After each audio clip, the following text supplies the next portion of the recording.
happened. And Michael, the big question so many folks had, including us in the newsroom, why did officers not pull this man from the lake? Yeah, Jonathan, simply put, it's still unclear. We haven't been able to talk to those officers involved, and the department hasn't answered our questions yet. But police records indicate that they stood on land, listening to his desperate pleas for help as he drowned.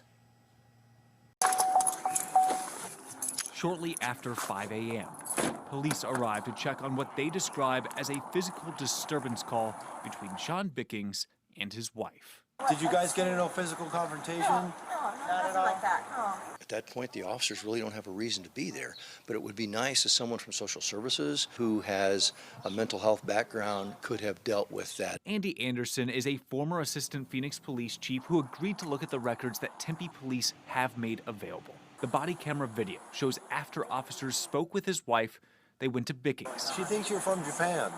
Making small talk while checking for warrants. A big AC/DC fan. After 4 minutes, Bickings goes over the railing. What are you doing, my friend? Well, in the reality, law enforcement did not have authority to detain him. I gotta go for a swim.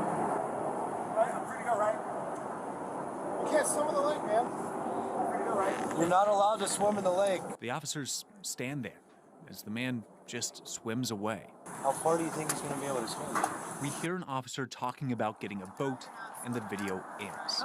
Tempe police limited what they turned over in a public records request, claiming that the drowning itself is too sensitive, instead providing a partial transcript.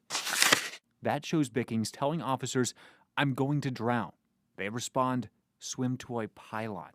When Bickings says he can't, an officer says, quote, "Okay, I'm not going in after you."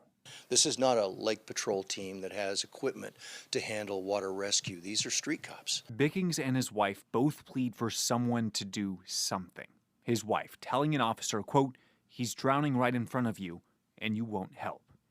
Now, Tempe police would not clarify how much time these pages cover, but eventually, Bickings went underneath the water and never resurfaced. I think it's heartbreaking. I think it's a tragic situation. It's awful. It wouldn't be until nearly 6 hours later that Bickings' body was pulled from the lake. Now, Scottsdale Police and the Department of Public Safety are investigating the steps officers did and did not take, as the responding officers are on paid leave.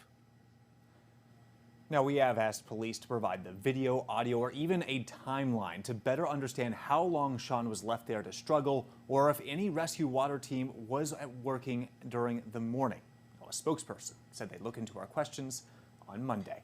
Michael Doudna, 12 News.